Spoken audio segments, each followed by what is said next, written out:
Tertúlia. Boa tarde a todos. Hoje, dia 13 de outubro de 2014, é uma segunda-feira. O verbete é de número 3174. Ele tem 6 páginas, 51 logias e 23 máximos. O tema é Consim Semper Aprendente. Foi elaborado na especialidade Autorreeducaciologia. Quem redigiu o verbete é a veteraníssima Marta Ramiro.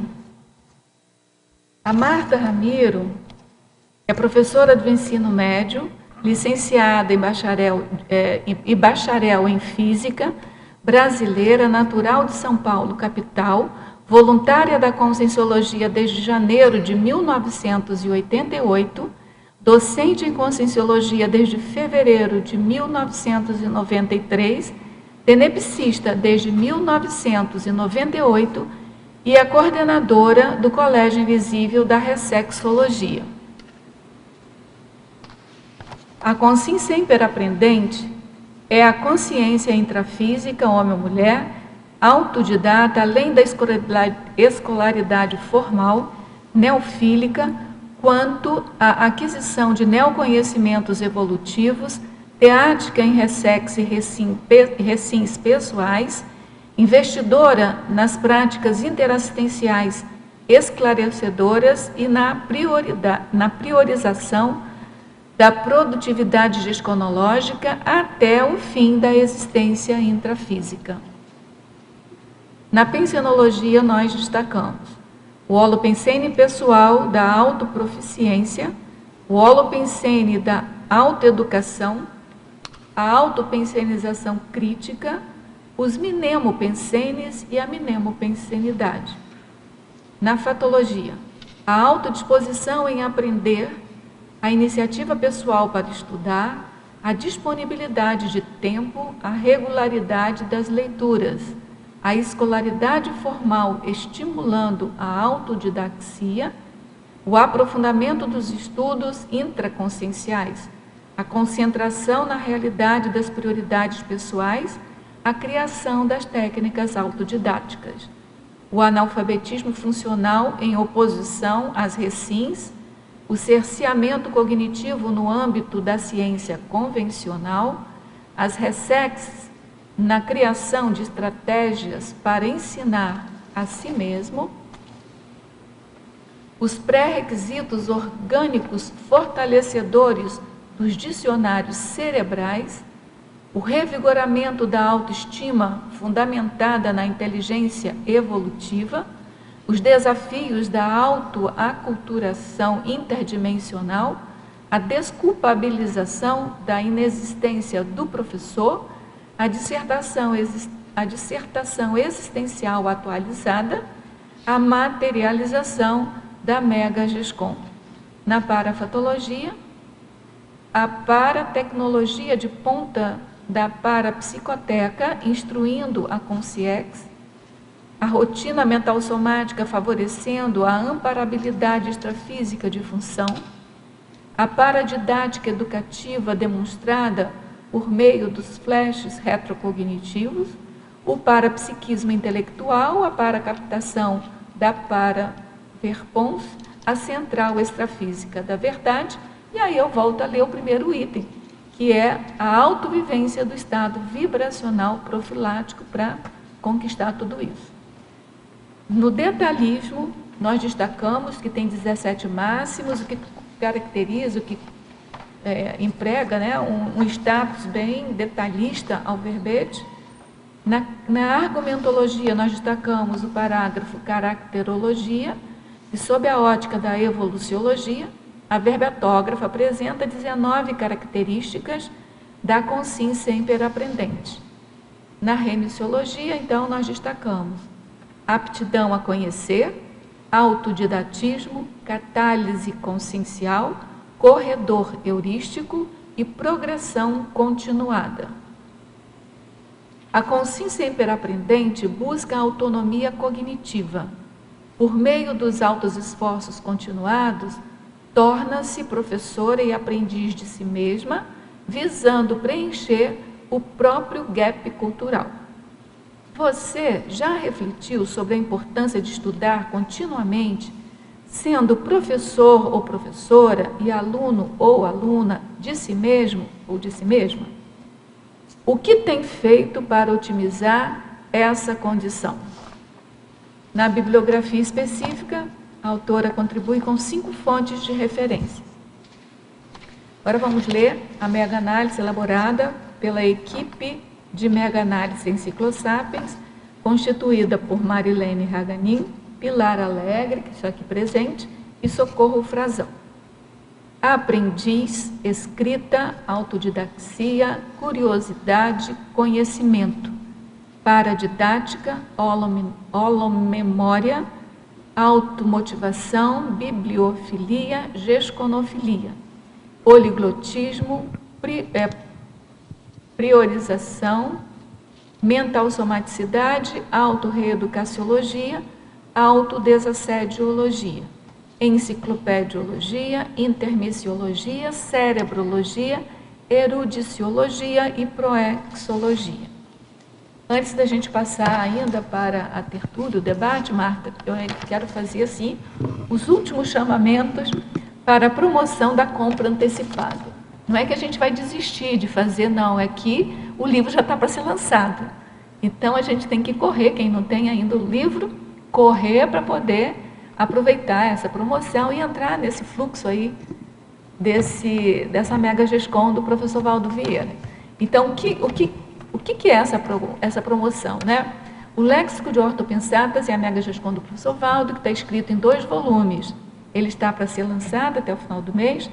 E o preço normal dele é 340, mas se você fizer uma compra antecipada, você ganha 20% de desconto. E ele passa, então, para R$ 272.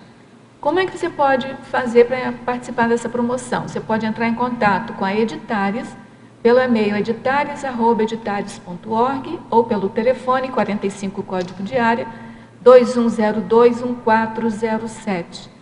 Também pode entrar em contato com a Epígrafe. Quem estiver aqui em Foz do Iguaçu pode chegar ali na Epígrafe, né, e entrar nessa promoção, participar dessa promoção.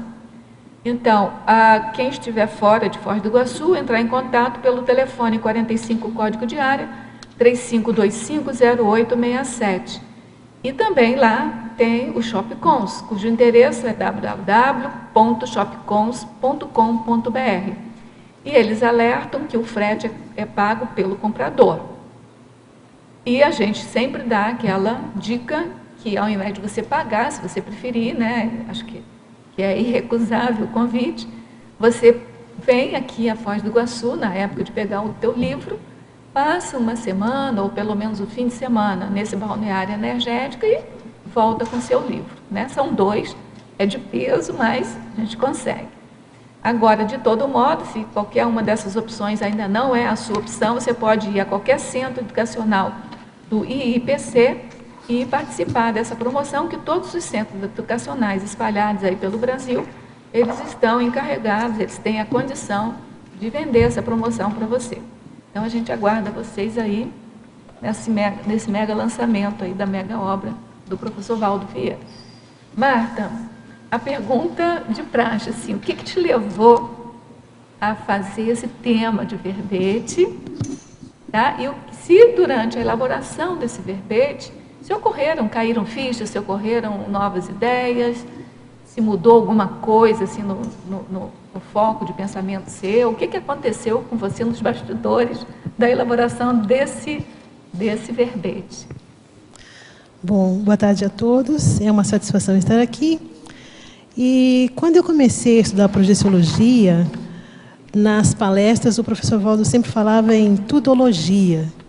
Vamos estudar tudologia, e de uns tempos para cá ele não tem falado, mas ele escreveu no dicionário de argumentos 2 itens relacionados a essa questão da tudologia. E nós percebemos o seguinte: para nós deixarmos de ressomar aqui na Terra, que vai demorar milênios, nós precisamos estudar, saber de tudo que acontece aqui, dominar o conhecimento. Nós estamos longe dessa condição, mas se nós não começarmos a pensar agora nisso, vai ser complicado, né? Nós vamos perder tempo, perder oportunidade daí para frente. Então, é nesse sentido que eu pensei. Pensei com relação ao autodidatismo evolutivo. Sim. Então, por trás desse verbete, a ideia é falar sobre o autodidatismo evolutivo, né? Então, é essa a intenção. Então, está ótimo. Vamos, então, às primeiras perguntas aqui. A professora Marta, Fatologia, página 13, primeira linha. O que fazer quando a Consim tem disponibilidade de tempo e vontade de aprender, mas não tem dinheiro para poder estudar bem? Aí tem uma outra aqui, que eu não sei se é uma nova pergunta ou é complementar. Eu vou te fazer, depois, se precisar, a gente repete. Dificilmente vemos a escolaridade formal estimulando a autodidaxia. No governo atual, as escolas incentivam os alunos a seguir diante, mesmo sem ter aprendido. Como reverter este quadro desalentador de analfabetismo funcional? Então, são duas perguntas mesmo, né? Sim, no caso, a primeira pergunta, a pessoa fala da disponibilidade pessoal. Mas não Quando tem a dinheiro. pessoa tem disponibilidade, nós verificamos que o conhecimento, ele não está única e exclusivamente ligado ao dinheiro, porque existem várias bibliotecas, existe internet, nós podemos conversar com pessoas que tenham conhecimento que nós não adquirimos ainda. Então, as fontes onde esse conhecimento pode ser extraído, elas são inúmeras, são vastas. Então, nós aprendemos, em primeiro lugar, conosco mesmo, né?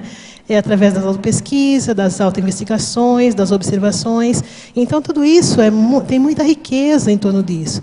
Então, nós não podemos condicionar a educação à questão financeira, uma questão de elitismo, porque aí nós distanciamos da nossa realidade, da nossa capacidade de assimilar as informações que chegam até nós. Então, quando a pessoa liga um rádio, quando a pessoa liga uma televisão, ela está em contato com informações. Então, ela precisa verificar de qual tipo de informação que ela precisa, e aí, então, ela vai em busca de determinado setor, órgão, ou então consciência, que possa trazer mais informações a respeito daquele assunto que é de interesse pessoal. E a segunda pergunta, ela fala sobre o problema da escolaridade formal, estimulando que não estimula a autodidaxia. E, além disso, as escolas incentivam os alunos a seguirem adiante na série sem aprenderem, quer dizer, sem ter aprendido. Como reverter esse quadro desalentador? Eu trabalhei em São Paulo como professora de ensino médio e a gente verifica realmente essa questão da aprovação automática. E isso é uma vergonha mesmo. Por quê? O aluno é enganado, o município é enganado, a sociedade é enganada, o país é enganado. Depois contratam médicos de outros países aí que sabe-se lá o nível de formação que a pessoa tem. Então, eu vejo isso, é uma vergonha. Eu vejo que aí essa questão da reforma precisa vir uma reforma mais séria, uma reforma que envolva políticos sérios, candidatos responsáveis. Então, sabe, essa mudança é uma mudança realmente que nós pensamos também. Na próxima vida, que tipo de escola nós vamos encontrar? Nessa vida, por exemplo, eu e a maioria de quem nasceu na mesma época, nós tivemos a oportunidade de estudar em boas escolas, apesar de serem escolas estaduais, mas tinha, assim, uma boa programação. Agora, hoje, do jeito que está, sabe, é simplesmente o título, a escola. Então, o professor muitas vezes é ameaçado, sabe? São coisas assim que são inacreditáveis. Alunos que vão para a escola assim, sem condições de estudar, alunos que vão para a escola com vários problemas familiares, a família que está muito longe, distante do aluno. Muitas vezes a família delega à escola aquela informação, aquele zelo, aquele cuidado que é próprio da família. Sabe, realmente é uma vergonha o que está acontecendo hoje aqui nesse país.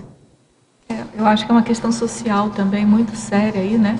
Eu me lembro quando eu trabalhava, eu já estava dando aula de matemática na universidade, mas eu fazia trabalhos de educação matemática na área do primeiro grau.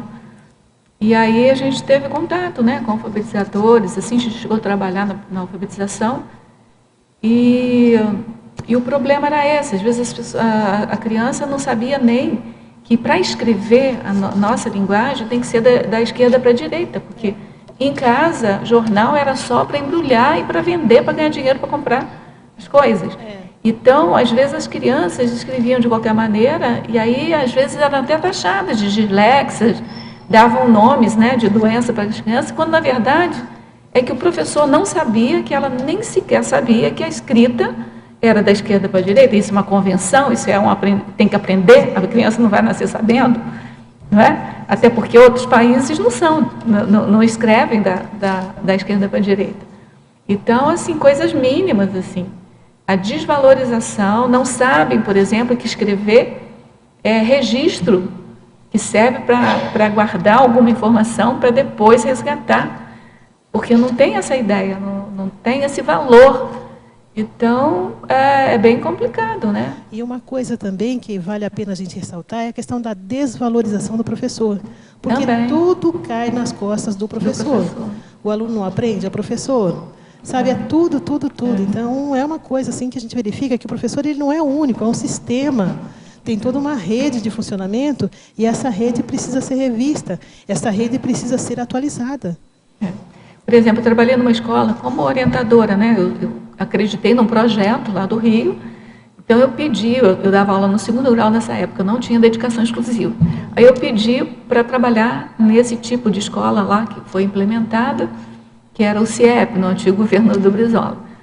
E aí eu vi o seguinte, quando era tempo integral, era um modelo de estudo totalmente diferente. Chegava nas quartas-feiras, os alunos sumiam das aulas, sumiam. E aí a gente foi fazer reunião com os professores, com os pais dos alunos. Simplesmente, na quarta-feira, tinha feira ali no bairro, e as crianças não iam para a escola, porque as próprias mães pediam, não queriam que eles fossem para a escola, porque eles ganhavam dinheiro com aqueles carrinhos, que antigamente tinha, não sei como é que tem agora, que eu não vou, muito tempo que eu não vou à feira, tinha aqueles carrinhos, né, de madeira, assim, que eles carregavam as compras ali. Então, assim, a família mesmo, a situação financeira, a situação social, da valorização pelo estudo já começa errado aí. Acho que tem que fazer uma reforma de base, né? Então, vamos lá, continuando aqui. Fatologia, página 14, segunda linha de baixo para cima. O que é a dissertação existencial atualizada?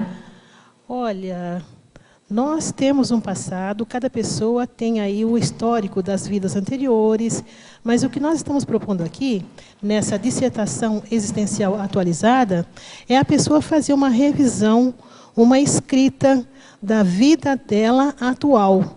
Quais foram as mudanças que ela proporcionou, que foram proporcionadas, que ela mesma inseriu na vida pessoal por conta própria?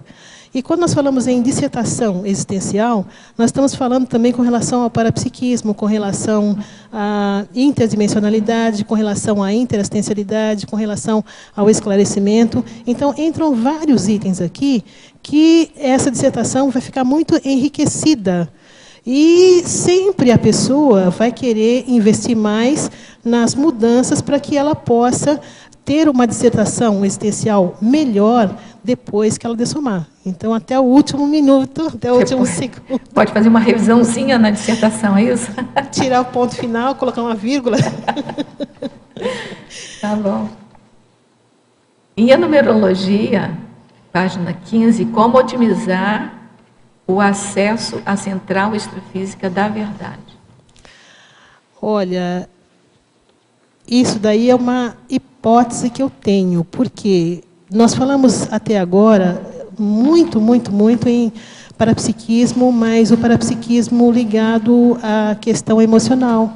E aí nós temos um parapsiquismo assim que foi trabalhado em vidas anteriores e atualmente ainda é assim muito visado em vários setores da vida, em várias religiões e tudo mais.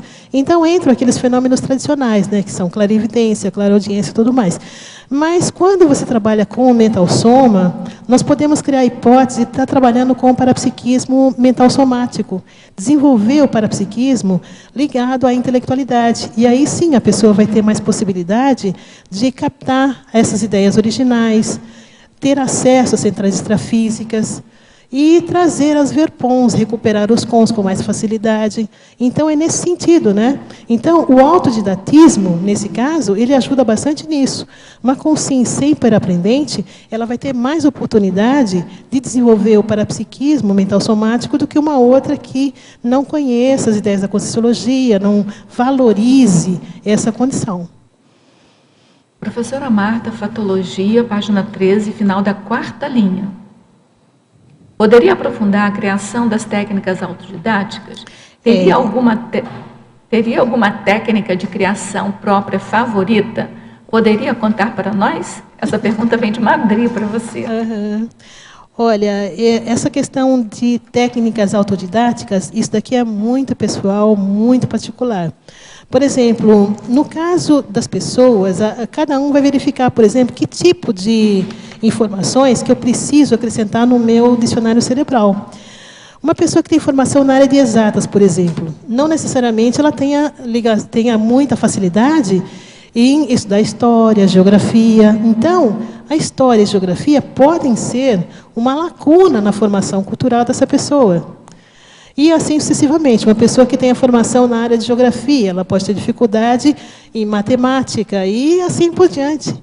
Então, nós vemos que ninguém é autossuficiente em todas as disciplinas, né? Quando a pessoa elabora e faz uma relação daquele assunto que naquele momento evolutivo é importante, é prioritário para ela, devido até à questão evolutiva mesmo, ela pode se dedicar a fazer assim, uma pesquisa mais aprofundada, verificar o que ela pode extrair de conteúdo importante daquelas informações, né, daqueles temas, e, a partir daí, elaborar os artigos, escrever livros, e aí verificar o que é que aquilo repercutiu na vida dela também, né, se aquilo pode ser útil para outras pessoas, para outras consciências. Então, essas técnicas autodidáticas são muito subjetivas. Essa questão de elaborar os temas que eu preciso estudar, eu já fiz isso. Então, são coisas que a gente vai observando, né? Puxa, mas olha, para eu chegar ali, eu preciso disso daqui. Então, por exemplo, para chegar à dispersidade, do que a consciência precisa? Então, cada um vai vendo no seu momento evolutivo quais são os passos, quais são as etapas que a pessoa vai desenvolver para poder atingir o objetivo maior. Então, a técnica básica é procurar as nossas lacunas, escrever e sair atrás para superar aquilo. A técnica básica. Essa técnica básica, sim, ela vai ser com base naquilo que a pessoa precisa para chegar até onde ela deseja. Então, onde ela se encontra? Ela se encontra no ponto X. Ela vai se deslocar até o ponto Y. Para sair do X e chegar no Y, do que ela precisa? Eu estou colocando dispersidade, mas vamos supor, se tiver uma pessoa que já conquistou a dispersidade, qual é o passo para atingir a evoluciologia? Então, aí nós vamos verificando que isso varia de consciência para consciência. Tá? Eu acho que eu tenho uma técnica, por exemplo, eu quero ser pelo menos faxineira do laboratório do AEC, depois que eu dessomar. Sim. E ele trabalha com paracérebro. Sim. Então, eu me interesso por tudo que é paracérebro. Sim. Talvez seja uma técnica, né? No caso, sim, é o direcionamento, você tem o foco, você tem o objetivo, canalizar toda a energia para aquele objetivo. Olha, uma coisa que a gente vê assim em termos de ProEx, quando a pessoa canaliza toda a energia para um objetivo, para uma finalidade, ela vai conquistando os amparadores daquele tema, daquela especialidade, daquela função. Então, ela vai ficando cada vez mais próxima desses amparadores. E aí vai havendo um sinergismo tão grande, um sinergismo que as outras consciências que também se interessam por aquele assunto, elas vão chegando, elas vão se aproximando. E aí surgem as ramificações. A pessoa vê que ela pode fazer conexão com uma disciplina, com uma área, com um subcampo da conscienciologia. Então, isso daí é muito vasto, sabe? Então, é bem interessante, em primeiro lugar, o foco. Porque o foco, ele permite a ligação com o amparo de função daquele trabalho que ela está realizando. Agora, você fala também, acho que é na fatologia, do horário, isso também poderia ser uma técnica de autodidaxia, por exemplo, marcar um horário, para sempre naquele horário você está estudando alguma coisa, que, claro, do seu interesse ou das suas necessidades, E aí, para aumentar o rapport, eu não sei se foi na fatologia ou parafatologia que eu li. Isso, Mas isso poderia ser uma técnica também. Olha, tem muitas coisas, porque a técnica que eu estou colocando é assim, o conjunto de procedimentos. Então, cada pessoa vai ter um conjunto de procedimentos. Por quê? Aí entra a questão do horário, entra a questão do local, entra a questão da iluminação, entra a questão do local de poder, entra a questão da pessoa se sentir-se confortável naquele holopensene. Então, no Sete Experimentos tem um capítulo em que ele descreve as condições que serão assim otimizadas para a pessoa estudar. Vale a pena a pessoa consultar, eu não lembro agora o título do capítulo, mas vale a pena, por exemplo, criar um ambiente otimizado. Isso daí já é o começo para a pessoa verificar quais outros procedimentos ela deve inserir para obter melhores êxitos nos estudos, nas cognições, na produtividade. Em Fatologia, página 13, final da 5ª linha, poderia falar sobre a elaboração da grade do currículo personalizado? Eu acabei de falar, né? Porque essa questão de currículo personalizado, isso daí vai variar também de pessoa para pessoa. Tem ligação com aquelas técnicas, tem ligação com aquilo que a própria consciência precisa aprender. Então, o que é currículo? Um conjunto das disciplinas. Por exemplo, para eu chegar a estudar a questão da reciclagem, então eu preciso estudar a inversão, preciso estudar a proexologia, porque são os temas mais próximos.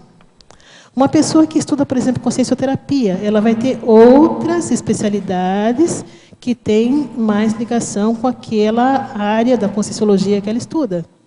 Então, cada pessoa vai chegar ao seu objetivo maior, vai alcançar aquilo que ela deseja através dos recursos que ela tem de imediato e aqueles que ela for abrindo espaço para poder conquistar. Então, nem todo mundo vai chegar pelo mesmo caminho. Tem pessoas que dominam um assunto, tem pessoas que dominam outro.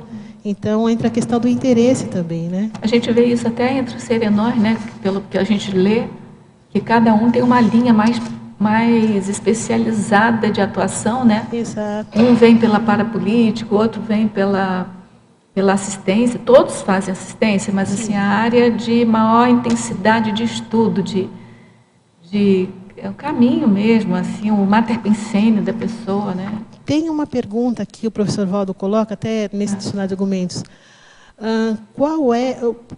Como que eu devo fazer para ajudar um maior número de consciências? Eu vejo que esse é o caminho de cada serenão também.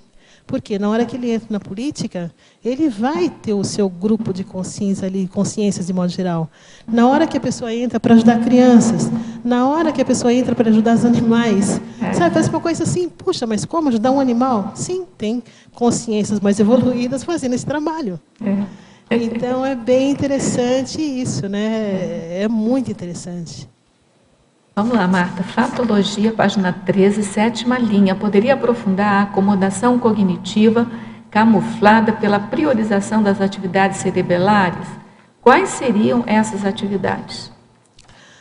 Olha, essa questão de acomodação cognitiva camuflada pela priorização das atividades cerebelares. Toda vez que nós estamos deixando de priorizar atividades ligadas ao mental soma, ao trabalho intelectual, e nós estamos trabalhando mais com atividades psicomotrizes, nós estamos limitando, nós estamos nos acomodando todo o conhecimento, nós estamos limitando o nosso conhecimento também. Então, o que eu vejo com relação à consciência de modo geral,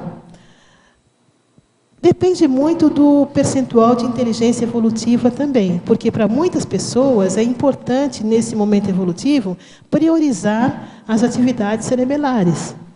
São pessoas que não têm curso intermissivo, não entendem ainda de conscienciologia, mas quem já entende, já tem assim, uma certa experiência, já tem um certo know-how, já tem um tempo de estudo na conscienciologia, aí eu vejo que é importante a pessoa verificar. Será que é importante para ela priorizar as atividades gesconológicas, as atividades evolutivas? Por quê? Nós estávamos assistindo o Círculo Mental Somático nesse sábado e foi muito interessante, porque cai a ficha assim, de uma maneira bem interessante. Aí foi questionada, foi feita uma pergunta e a resposta com relação à evolução, que é assim, ficou bem clara que você faz uma GESCOM, mas você só faz a GESCOM a partir daquilo que você vivenciou.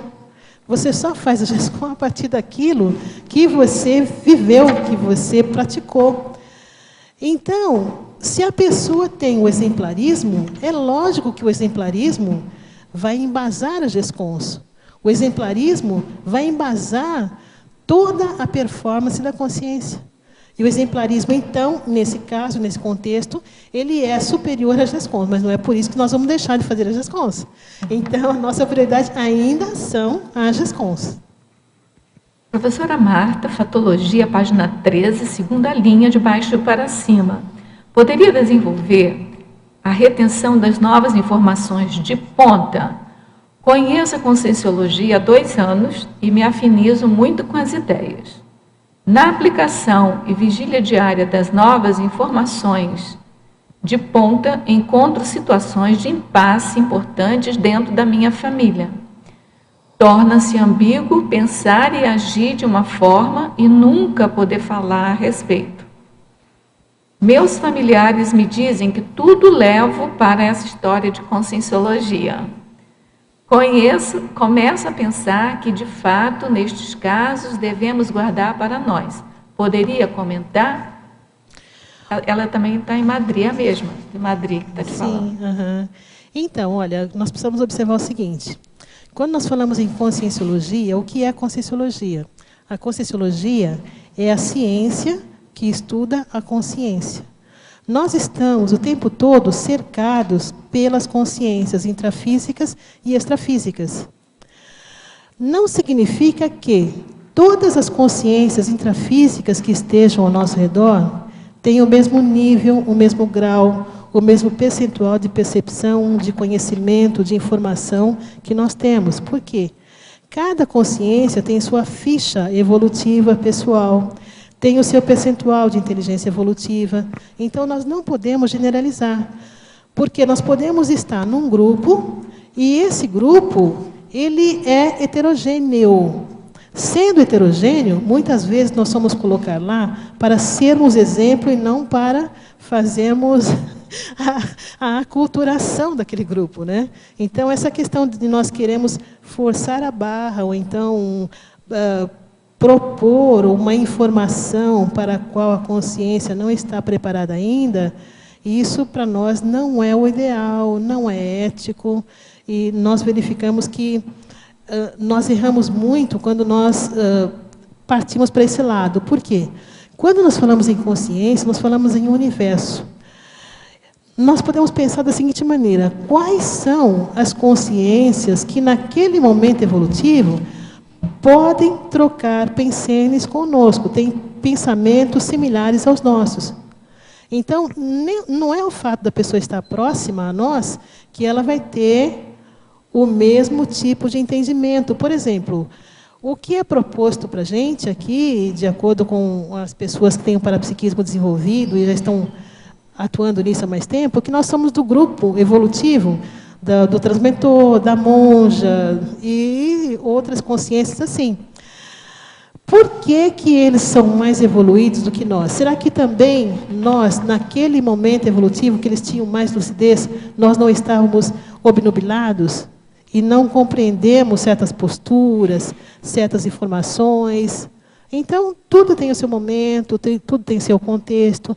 De repente, nós estamos num grupo para fazer rapport com essas consciências, para futuramente nós possamos trabalhar com elas, possamos esclarecê-las, possamos nos tornar amparadores delas e daí para frente.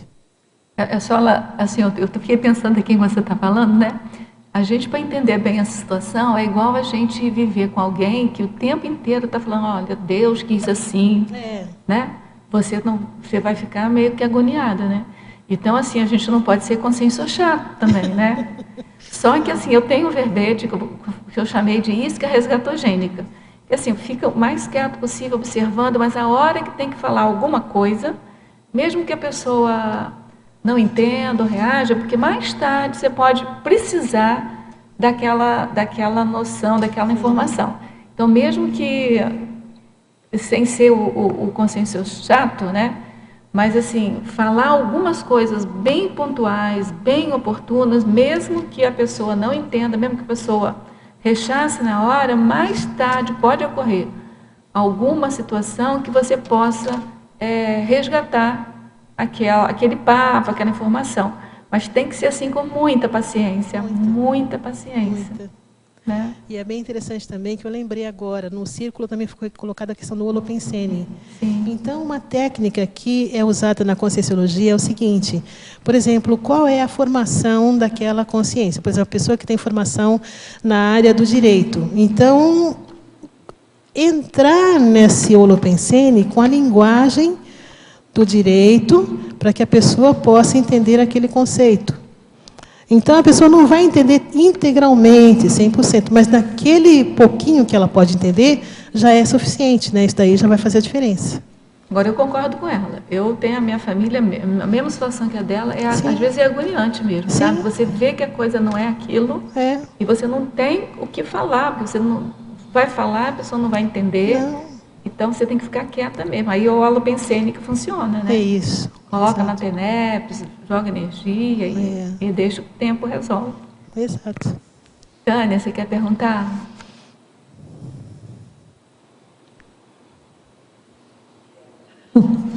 Quero perguntar, sim. Marta. Oi? Na página 14, na fatologia, na segunda linha, os amparadores intrafísicos compondo a banca de examinadores interdimensionais. Isso já foi perguntado? Não. Uma boa pergunta, excelente pergunta. Mas então, eu gostaria... Você fala dessa banca. Eu gostaria de devolver para você essa pergunta. Você, como pós-doutora, o que você acha?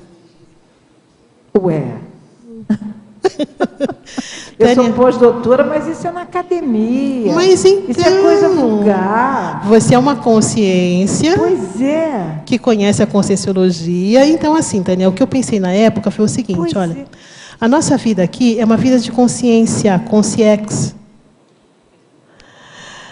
Nessa vida de consciex, no estado de consim, nós estamos interagindo o tempo todo com consciências intrafísicas, extrafísicas, então, sabe, não tem essa questão de passado, não tem essa questão de escondimento, não tem nada pode ser oculto.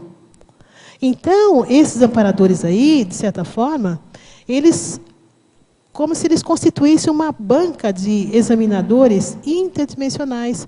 Nós vemos, por exemplo, na mini-tertúlia, as consciências que aparecem aqui. Por que essas consciências aparecem na mini-tertúlia? O que eles estão assim aprendendo conosco? O que eles estão trazendo de importante para nós? Esse relacionamento com esses amparadores, eu vejo assim que é uma coisa muito séria, né? Então, aqui, os amparadores intrafísicos. E aí, se tem um amparador intrafísico, certamente ele está associado a amparadores extrafísicos também. Era isso que... Isso aqui é interessante, né? Você tem a dupla dinâmica, né? O amparador intrafísico, que faz parte de uma equipe do extrafísico. Às vezes não é a dupla dinâmica, é o grupo dinâmico. É um grupo dinâmico, eu pensei, o grupo, né? Mais pessoas. Mas bem interessante o conceito de banca interdimensional. É uma coisa a gente começar a pensar. Muito obrigada. Mas ainda tem mais outra questão. Aí é na teoriologia, tá? Na mesma página. Na segunda linha. Você colocou a teoria do Trafor sendo locomotiva para revolver o Trafar. Sim. Por exemplo, no caso de quem trabalha bastante com a questão da intelectualidade. No caso, a intelectualidade, se você considerar aquela tríade do Pensene, é o PEN.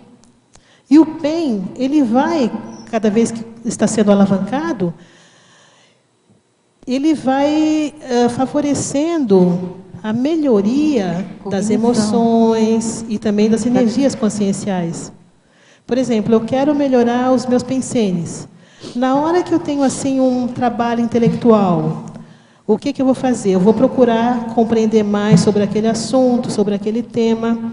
eu vou me associar a consciências extrafísicas ligadas àquele tema, e a partir daí, o meu emocional, ele vai se tornar diferente, porque eu vou acolher essas consciências, tanto aquelas que estão ajudando, quanto aquelas que precisam de ajuda também sobre aquele tema. Para isso, nós temos a questão da sinalética pessoal, e essa sinalética ajuda bastante também, né? Então, são várias coisas que você pode juntar numa questão bem simples, né? É a partir de um trafor que cada consciência tem, que ela vai trabalhando no sentido de resolver, ou revolver, ou modificar, transformar esses trafares que cada um de nós tem naquele viés específico. Muito Ficou obrigada. claro ou não? Não, está perfeito. Muito Esse obrigada. verbo é bom, porque eu estou vendo aqui a significação dele, é torcer, revirar. É isso. E aí tem Revolver. aquela coisa do trafor composto, né? Que você usa um trafor para modificar o trafar. Exato. Que às vezes o trafar é um traço importante, só que está sendo usado mal. Né? E aí vai melhorar ele. Como, por exemplo, a precisão do serial killer, por exemplo, se você revolver ele, não é acabar com a precisão, mas é revolver ele, reeducar ele, fazer alguma coisa com E ele ele, continuar né? com a precisão, né? Continuar com a precisão, só que competência. aplicar de uma maneira melhor. Competência do que faz, agora fazendo diferente, né? O serial killer, né? Fazendo diferente.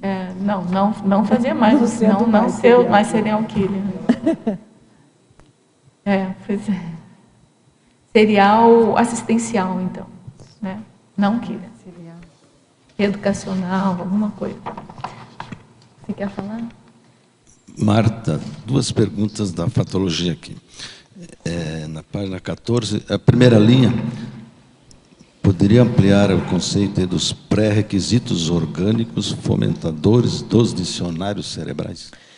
Uma coisa assim que eu percebi, Cádio, é que quando eu fico muito tempo concentrada estudando, eu sinto uma certa defasagem orgânica cerebral. E aí eu fiquei pensando, puxa, mas se você está gastando muita energia, é preciso repor essa energia. Então, como que eu reponho a energia orgânica, ou energia do cérebro?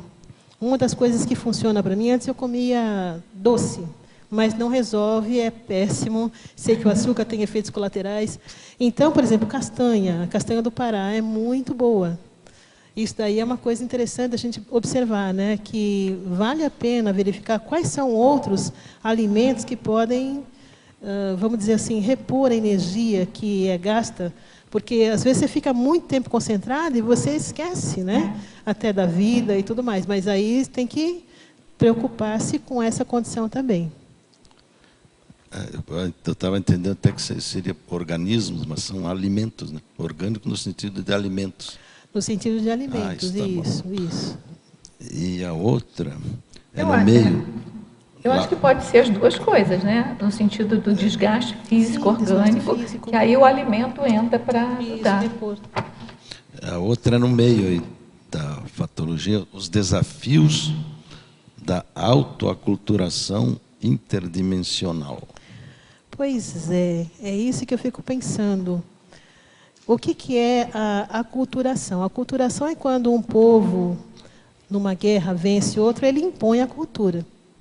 Agora, uma analogia que a gente pode fazer é o nosso caso de consciência que ressomamos. Então, a consciência, quando ressoma, ela perde lucidez, ela perde os cons. É preciso, então, resgatar essa lucidez, recuperar esses cons que nós temos já expandidos na dimensão extrafísica. Foi nesse sentido que eu coloquei a autoaculturação. Os desafios. Quais são os desafios de cada um de nós ter a lucidez que nós temos na dimensão extrafísica? Trazer todo aquele conhecimento que nós temos, que já adquirimos, vidas e mais vidas para cá, né? Um dos recursos é a projeção, mas não só a projeção, tem outros recursos, né? Então, eu vejo que cada vez que nós aprofundamos as autopesquisas, nós vamos entrando em vieses que são assim importantes para resgatar todo esse arcabouço de conhecimento que nós aprendemos, inclusive, na parapsicoteca, no curso intermissivo e tudo mais. Eu tinha também preparado uma pergunta sobre a central extrafísica da verdade, mas mais notando aqui na numerologia, que você cita vários itens, dicionário, cosmograma livre, internet, etc. E, no final, o acesso à central extrafísica da verdade. Então, qual é a relação? Já explicou com relação Não expliquei, não. à parafatologia, né? Mas Sim, aqui na poderia, então, ampliar a numerologia Sim, mais com relação à central. Nós começamos do intrafísico. Então, tudo que está aqui no intrafísico, o dicionário, o cosmograma, o livro, a internet, a biblioteca pessoal, vai ampliando. Tudo isso são estímulos para a holomemória. E na hora que nós estimulamos essa holomemória, isso deve facilitar o acesso à central extrafísica da verdade, os extrapolacionismos, e daí uma série de fenômenos ligados ao parapsiquismo. Correto. Mais alguma pergunta?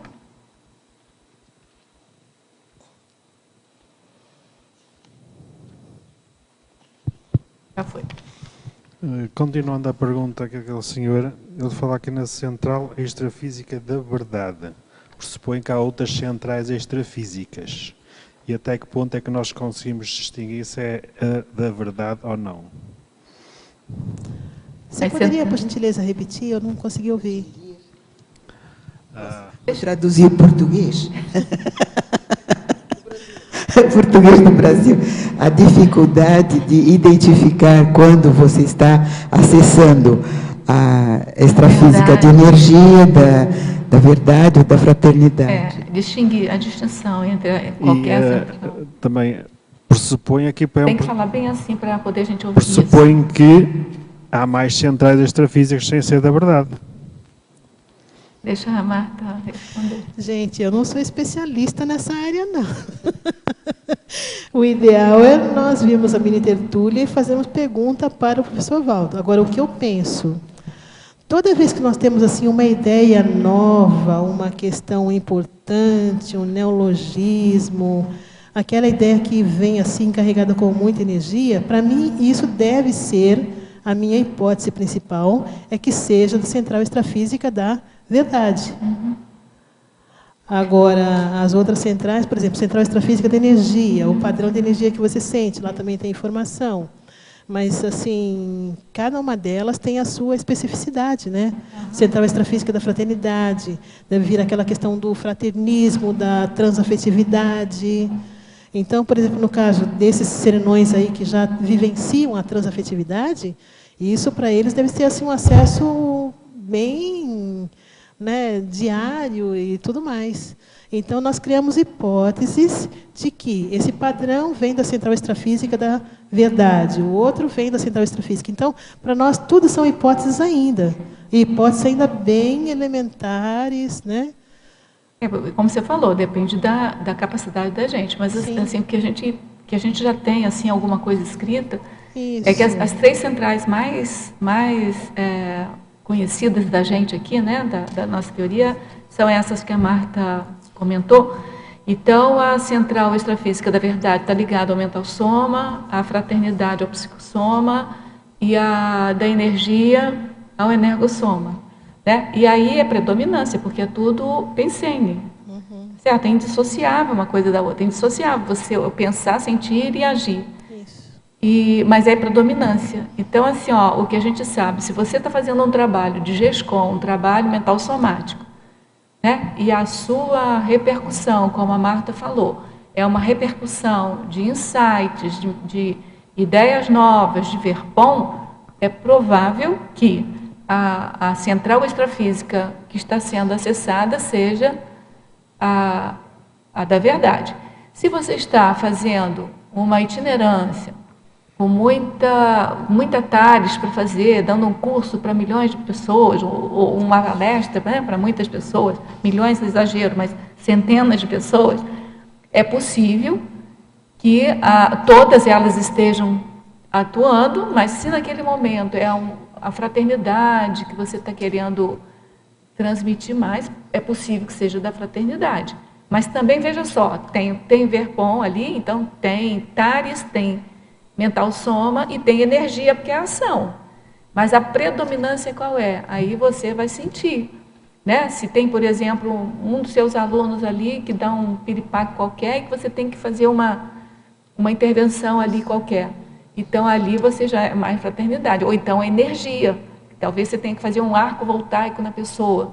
Aí você sente aquele fluxo de energia vindo, sei lá de onde, que pode ser da central, pode ser de um amparador, pode ser... Aí você tem que saber, pelo teu parapsiquismo, o que vem. Mas é predominância, sim. E as centrais são predominâncias também, porque eu acho que é tudo indissociável, né? Onde tem energia, tem fraternidade, mas tem suporte por trás. Em geral, são comunidades extrafísicas, né? Que tem aquele mater pensene. É uma questão de mater pensene, pensene mais proeminente. Mas funciona assim. Agora, a gente tem uma pergunta no ar aí, quantas mais teriam? Né? Uma vez, acho que o professor Waldo fez essa pergunta, a gente tentou responder, mas não saiu dessas 3 principais, entendeu? Eu penso que mais tarde a gente vai saber, né? Como é que vai funcionar isso. Mas não sei se a gente conseguiu aí minimamente falar sobre as centrais, é isso que a gente sabe das centrais. Mas vai depender da capacidade da gente de distinguir, né? Exato. E aquela eterna dúvida, sabe? Você está trabalhando, aí vem uma palavra, não é do seu dicionário cerebral. Aquela palavra foi inspirada por alguém ou você revolveu aquilo da sua holomemória? É só com muito detalhamento, muita autopesquisa que você vai distinguir se é que tem alguma distinção, né? Porque pode ser que alguém tenha inspirado você pegar do seu holopensene pessoal, da sua holomemória pessoal. Então, assim, eu acho que é muito difícil você estratificar as ações, é tudo muito sistêmico. Né? Então, é bem complicado. Isso aí é bem sinérgico, tudo. Fica assim. Mais alguma pergunta, gente? Então, vamos lá, passar aqui para as perguntas do Teletertuliano. Professora Marta, Estrangeirismologia, página 13, final da primeira linha. Poderia comentar a abertura mental aos insights oportunos? Tem sincronicidade com a pergunta dele. Como diferenciar os insights reais das autoidealizações emocionais? Tem a ver com o que a gente estava conversando, mais ou menos. Pois é. A questão dos insights oportunos é quando você está trabalhando num tema e aí você, por exemplo, sai para tomar uma água, alguma coisa, e quando você desconectou daquele pensene onde você estava pensenizando, você capta uma ideia que realmente é a mais adequada para aquele contexto em que você estava trabalhando. Então, isso daqui é bem interessante, que nós verificamos isso quando nós estamos escrevendo, quando nós estamos lendo, trabalhando, de modo geral, com a questão do estudo, de modo geral. Eu vou dar um pitaco aqui. Sim. Na diferenciação entre insights reais e autoidealizações emocionais. A impressão que me dá é que essas autoidealizações emocionais, elas vão se repetir por muitas vezes. Muitas vidas, não muitas vezes, né? E o insight, assim, bem do amparador específico, é bem ocasional, bem pontual. Aí eu acho que a dica de você aprender a fazer uma coisa e outra é você identificar o padrão de suas autopensenidades. Isso. Né? Porque aí você vai saber. Então, Agora, a autoidealização emocional, se a pessoa, por exemplo, é vitimizadora, todos os insights de autovitimização não é de nenhum amparador, não é nenhum insight. Pode ser de algum assediador que esteja fazendo uso da própria pensenidade da pessoa. Sim. Mas, de qualquer modo, é autoidealização, né? Porque todo heteroassédio começa pelo autoassédio. Nisso que a professora Rosa colocou, é bem interessante pelo seguinte, quando é assim ligado à emoção, aquilo a pessoa não tem novidade, a pessoa já estava pensando sobre aquilo. E quando vem de mais ligado à questão emocional, mental somática, o estudo, é uma ideia, puxa, como eu não tinha pensado nisso antes? Bem pontual, né? Então, é bem diferente, a pessoa identifica isso com mais facilidade. E aí, para fazer isso melhor, tem que fazer autopesquisa. Autopesquisa, avaliação, né, observação, anotação, tudo isso é muito importante, né? Em parafatologia, página 14, terceira linha, gostaria que comentasse a paradidática educativa demonstrada por meio dos flashes retrocognitivos. É interessante, antes de eu de responder essa questão, num desses itens aqui das referências bibliográficas, eu coloquei um artigo do professor Daniel. Ele escreveu O Desafio de Ser Autodidata. E no último item do parágrafo, ele faz uma colocação assim que eu achei espetacular. Então, ele começa falando sobre o autodidatismo, de modo geral, além da escolaridade formal e tudo mais. Final, o novo paradigma da consciência, ou conscienciologia, propõe, inevitavelmente, a formação autodidata. Por exemplo, quando se fala em experiência fora do corpo ou da atuação da consciência em outras dimensões, não se espera que a pessoa acredite ou exija provas externas a ela, e sim que busque verificar por si mesma, pois é algo impossível de uma pessoa fazer em lugar de outra. Então, quando nós falamos em autopesquisa, nós estamos falando em autodidatismo. Por quê? Porque aquilo que uma pessoa vivencia não necessariamente pode ser generalizado. Quando nós falamos em flash retrocognitivo, esses flashes eles são assim próprios de uma pessoa, de uma situação, de um contexto. Não significa que os flashes, todas as pessoas vivenciam flashes retrocognitivos. Então, eu vejo que vale a pena também, quem tem flash retrocognitivo, verificar. Esse flash envolve quais consciências? Por que esse flash aconteceu? Então, nós aprendemos muito com esses flashes de vidas passadas. Então, quais foram as companhias nossas de vidas passadas? Às vezes, vem no flash. Nós aprendemos, e é interessante também verificar que os flashes não são a mesma coisa que o extrapolacionismo, né? Porque o flash, aquilo, muitas vezes, você volta ao passado, tem uma visão relampagueante do passado. Agora, o extrapolacionismo, no nosso caso, é patrocinado pelos amparadores. Então, é como se ele ampliasse as energias ali do mental soma e você capta uma ideia com mais facilidade. Marta, uma pergunta aqui para você. Na fatologia, página 13, quinta linha de baixo para cima. O cerceamento cognitivo no âmbito da ciência convencional. Podia falar mais para a gente? Olha, a questão do cerceamento com relação à ciência convencional é porque a ciência convencional, ela é importante, sim, mas o problema é que não envolve as questões ligadas ao paradigma consciencial. Não envolve as vidas anteriores, não envolve o parapsiquismo, não envolve as energias. E nós sabemos que o nosso processo é todo esse, né? Então, na hora que a pessoa tem uma vivência, automaticamente aquilo chancela o que ela penseniza, ou então ela pode refutar ideias que ela havia pensado antes. Agora, no caso da ciência convencional, uma consciência sempre aprendente na ciência convencional, ela tem uma visão limitada por esse motivo. Ela pode ser o maior estudioso, entretanto, ela não tem uma visão muito ampla, ela vai ficar sempre restrita, né? A cognição dela vai ficar restrita, por quê? Ela só conhece uma parte da realidade no qual ela está envolvida. A lente para enxergar um mundo é muito limitada, né? Isso. Mas você não está dizendo aqui que é para abrir mão dos estudos normais. Né? Não, porque nós temos ainda o corpo físico e nós precisamos cuidar do corpo físico, né? Então, nós precisamos da ciência de modo geral. Agora, o que acontece é que nós precisamos colocar um acréscimo nessa ciência. E esse acréscimo vem através do paradigma consciencial. Agora, eu achei muito interessante a forma que você colocou o próximo item.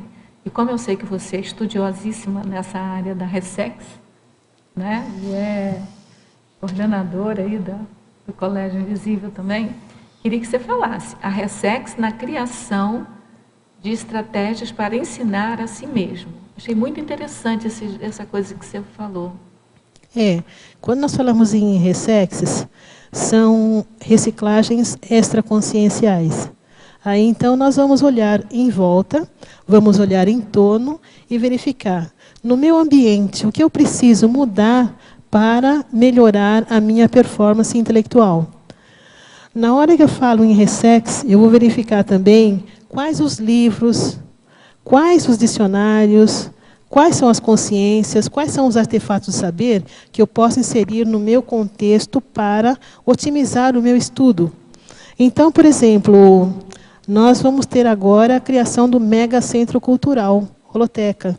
Então, isso para a gente vai ser uma coisa assim, fantástica, espetacular, muito boa, porque nós vamos ter mais recursos disponíveis para poder otimizar as nossas pesquisas, os nossos estudos. Então, a questão de trocar ideias a respeito de um tema de pesquisa, de uma vivência, dos achados pesquisísticos, tudo isso é muito importante.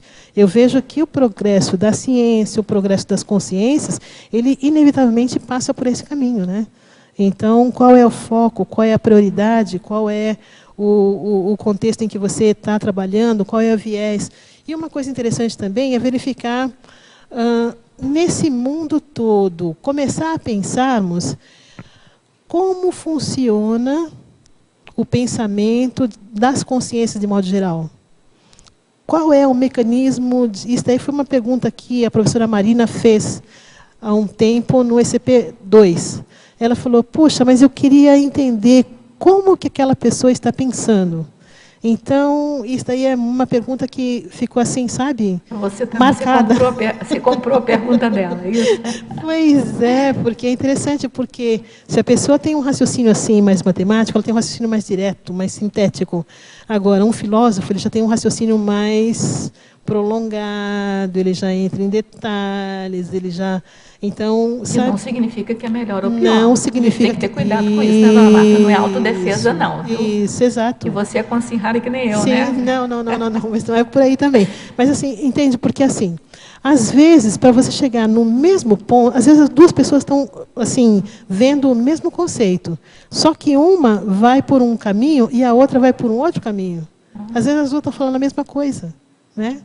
Então, essa que é a questão que nós precisamos tomar cuidado. Agora, tem aqui também, seguindo aí, você fala assim, ó, achei bem interessante também a diferença que você colocou. São as repercussões dos estudos a curto prazo e os resultados reeducativos do conhecimento a longo prazo. Então, primeiro faz uma repercussão e depois faz, de fato, aí, ele até gera algumas automutações, mas o resultado reeducativo vem a longo prazo. Você pode explorar mais essa coisa do curto prazo e longo prazo, por exemplo?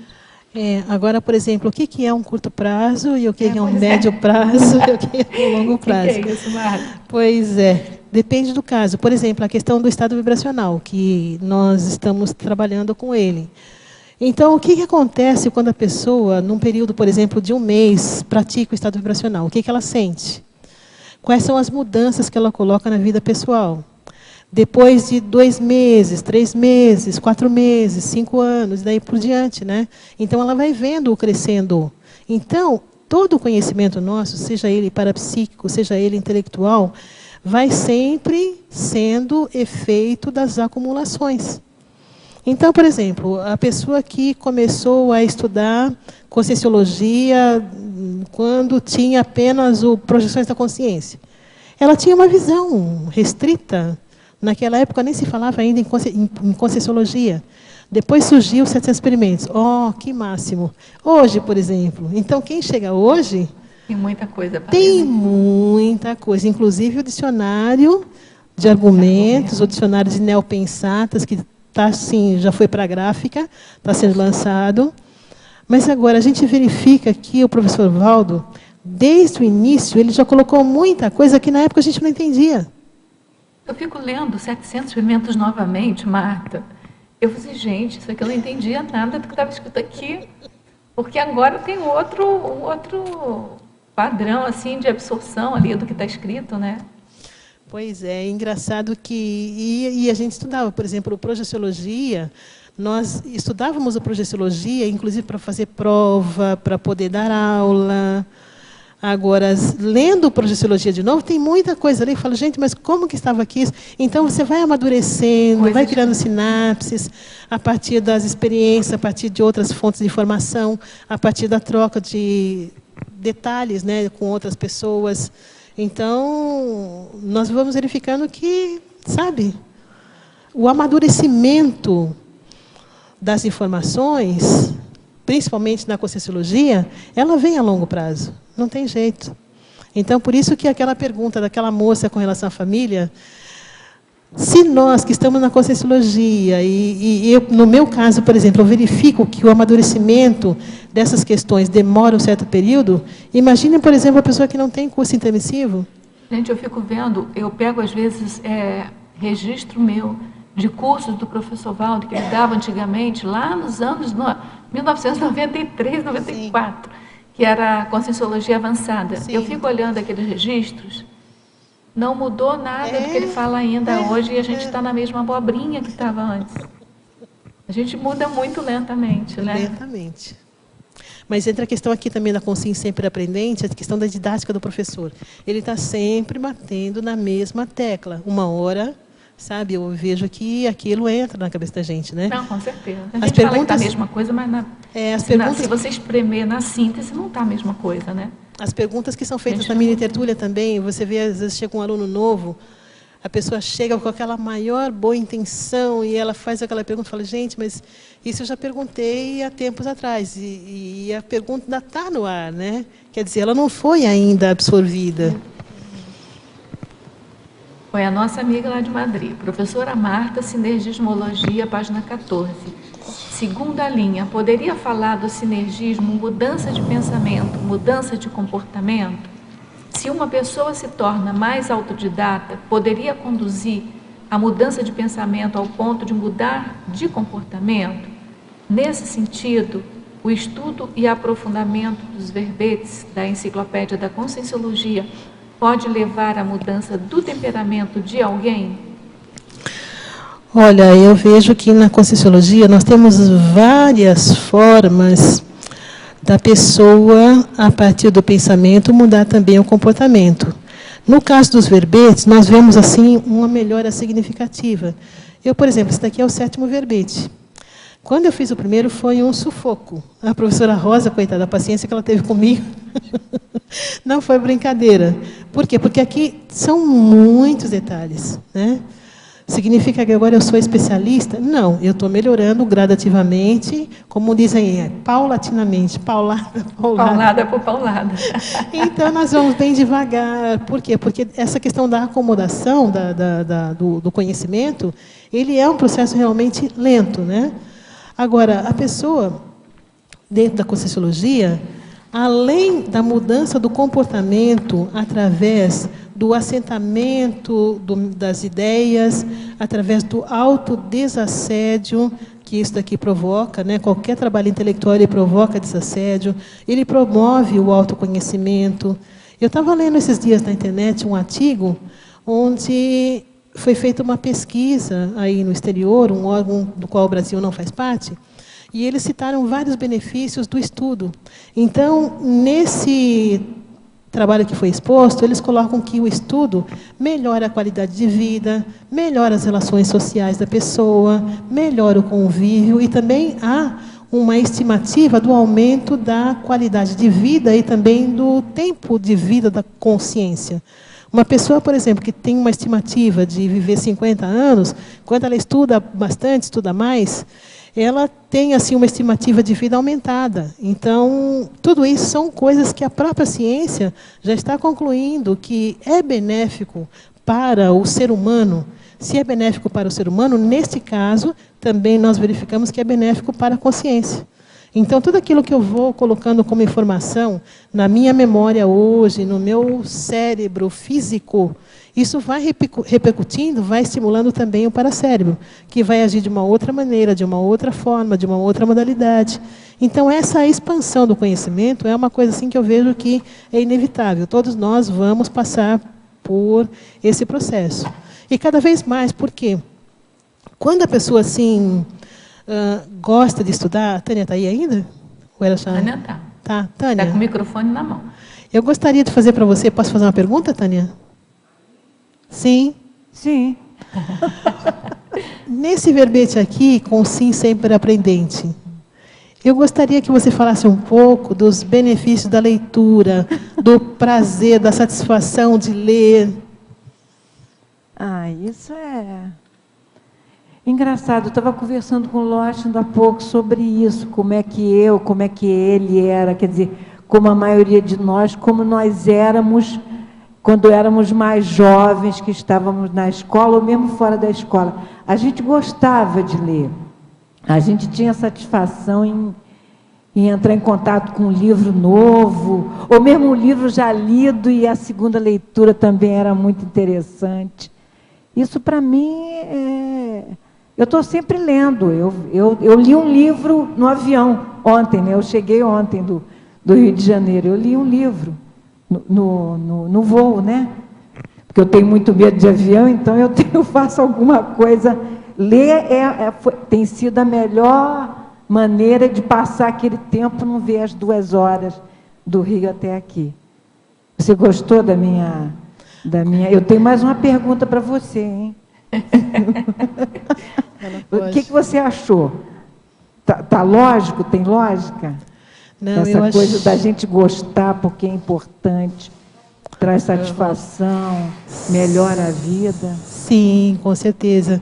Eu vejo que é importante sim, Tânia. E isso daí a gente verifica que tudo começa com a escolaridade formal. Por quê? Porque a partir da escolaridade formal... Agora, uma coisa que eu vejo também, Tânia, é a questão de paragenética. Quando a pessoa tem assim esse valor muito arraigado, é possível que isso já tenha sido trazido de vidas passadas, vidas anteriores. Então, a pessoa, por exemplo, que hoje na vida... Eu conheço uma pessoa que ela chegou e falou, olha, eu sou autodidata. Mas você vê que aquilo não é dessa vida só. Porque a pessoa não tem tanta cultura assim. Mas ela gosta. Você passa uma informação, a pessoa, sabe, é assim muito interessante, sabe? Ficou claro, Tânia?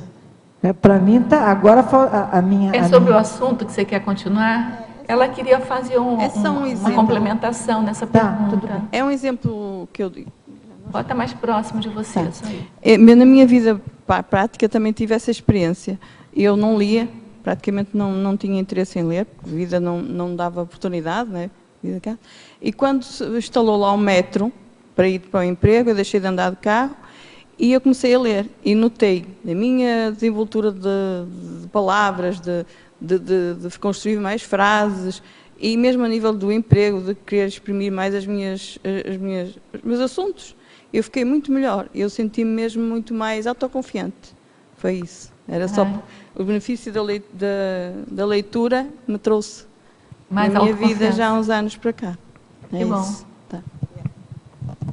Então, faz a pergunta então, Tânia. Posso. Marta, aqui na página 14, na teoriologia, aqui na segunda linha, a teoria do Trafort sendo locomotiva para... Não, isso eu já perguntei.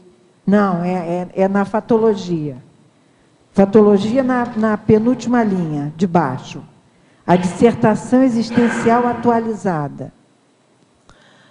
Essa questão da dissertação existencial, Tânia, por exemplo, foi uma comparação que nós fazemos com a escolaridade formal.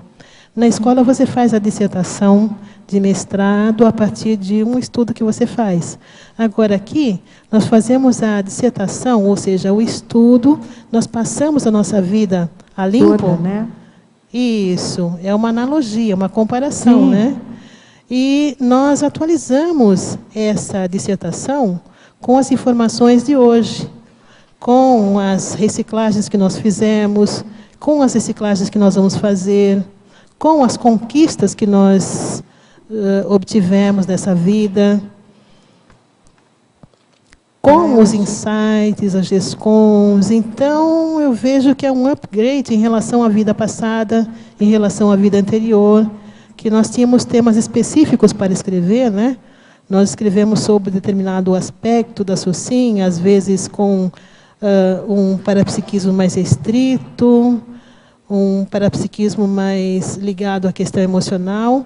E hoje nós temos a oportunidade de trabalhar com a questão mais mental somática, um parapsiquismo ligado à intelectualidade, captando as verpons, captando as ideias de ponta, tendo extrapolacionismos. Então, essa dissertação existencial é atualizada até o momento. Amanhã já vamos ter uma nova atualização. Na próxima vida, também. E assim sucessivamente. Achei o conceito assim, muito interessante. Essa coisa de você estar atualizando e refletindo o tempo todo na existência, né? Olha, esse verbete está um show. Está um show. Parabéns. Ah, obrigada. Mas é a nossa realidade, Tânia. Isso daqui é o que nós estamos fazendo, né? Isso aí. Você no laboratório, com os seus experimentos, né, com as suas GESCONs, a questão da UPA que você fez também, tudo isso está contemplado aqui. Ok.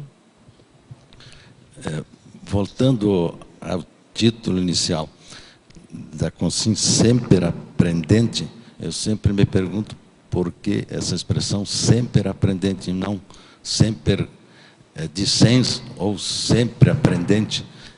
É uma palavra nova, diferente. Mas não vamos discutir a origem da palavra, que ela agora, está vigorando aí, está. O professor Valdo hoje, ele na hora que leu o título do verbete da Marta, ele falou, consciência sempre aprendente. Sempre aprendente. Ele falou assim. Tem um tempo engraçado, mas que diz alguma coisa nova. Mas você parte aí da teorologia, na teoria prática do autodidatismo permanente. E depois, mais lá na efeitologia, fala os efeitos salutares do aprendizado, além da escolaridade formal.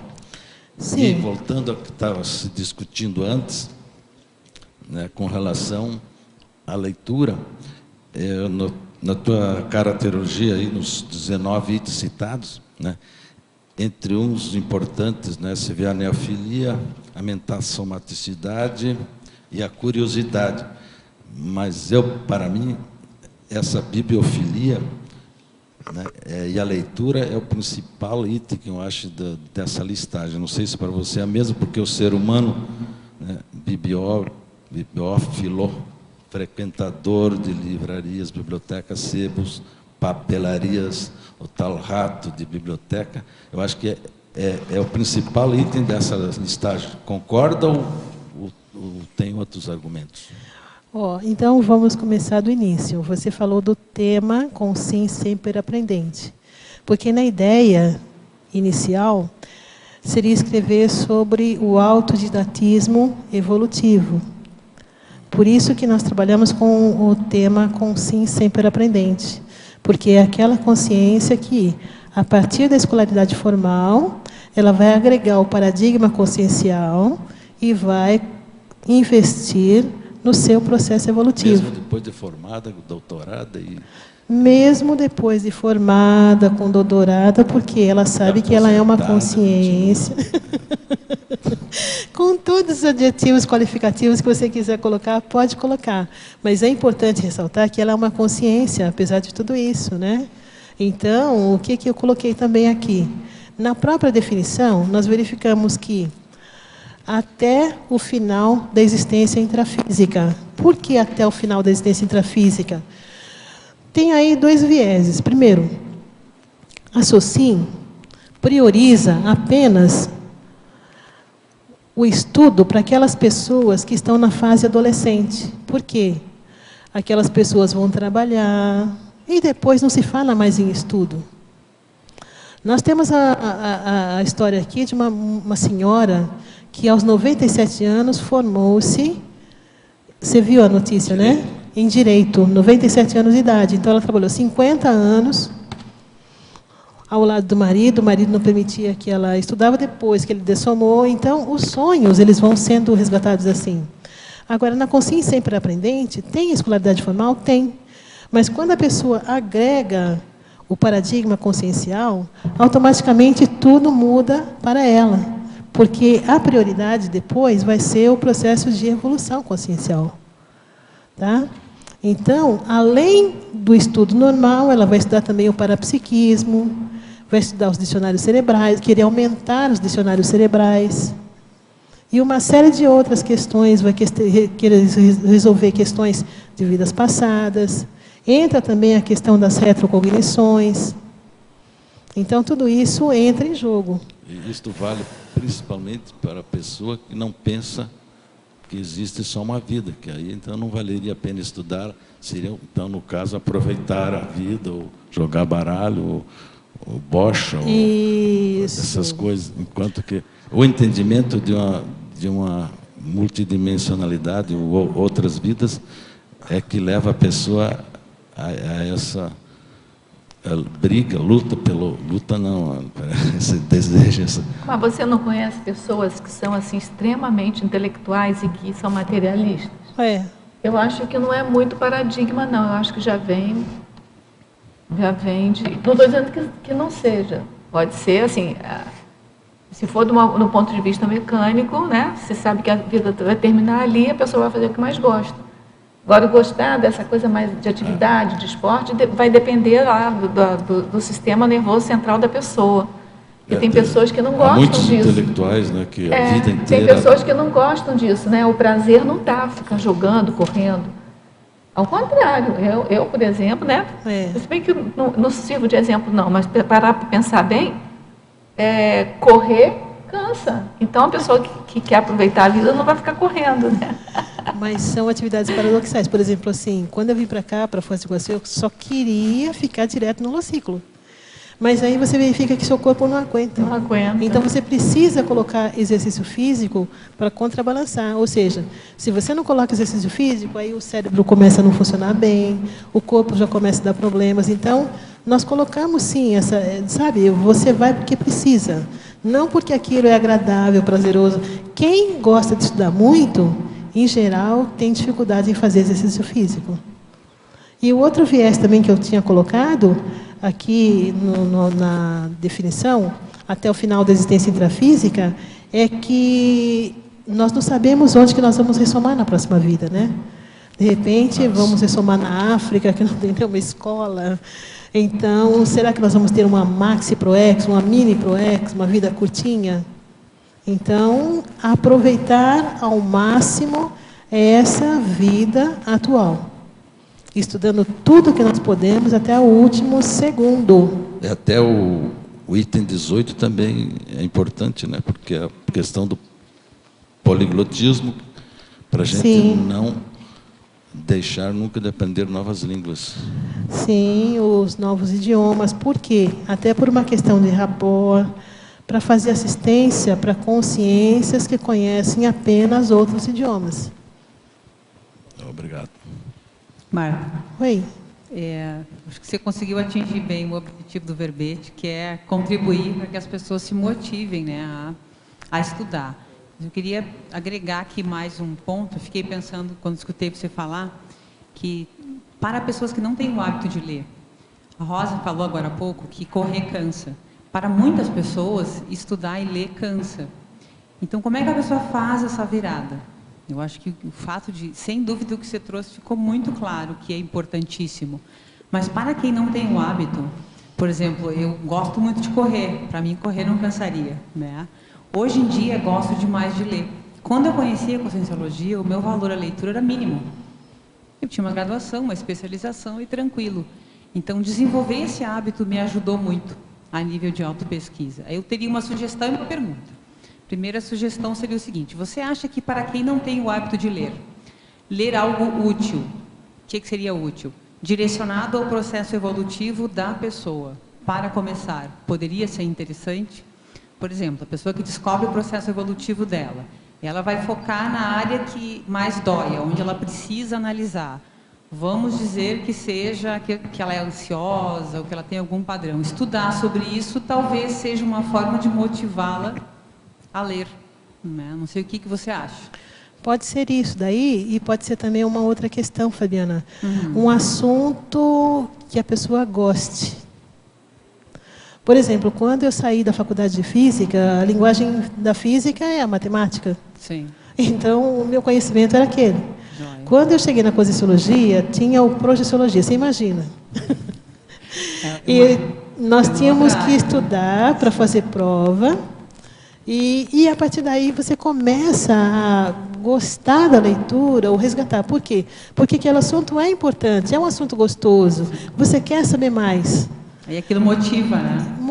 Estimula, e aí vem a motivação, né? E o Projeciologia é todo matemático, né? Ele começa com a definição, sinônimo, antonímio, então ajuda a versa. É no estilo que nós conhecemos, estilo que nós né? Um estilo conhecemos. assim, bem científico. Sim. Então, assim, uma técnica seria essa daí.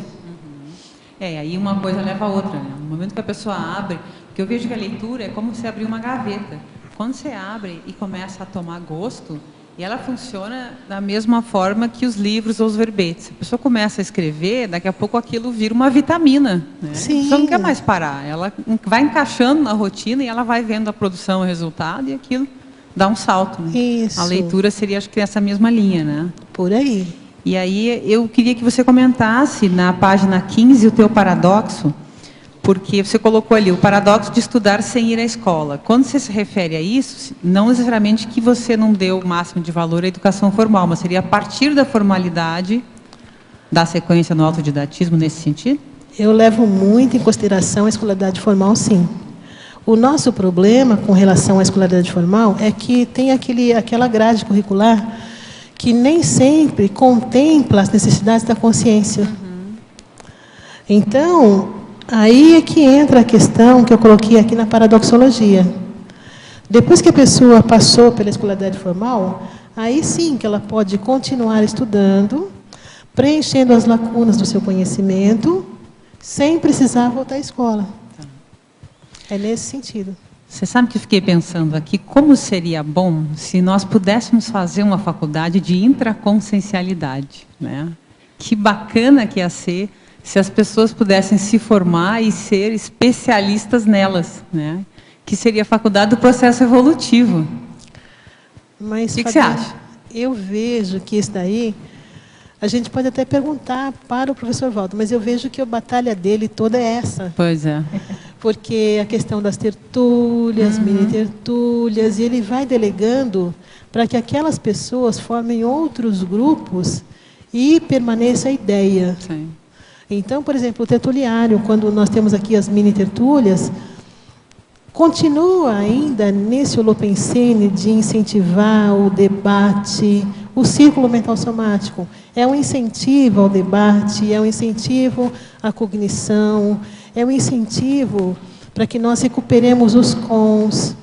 Então, uma coisa que eu vejo, isso daí eu vejo no meu caso pessoal, nós, falando por mim, ainda estamos muito intrafísicos.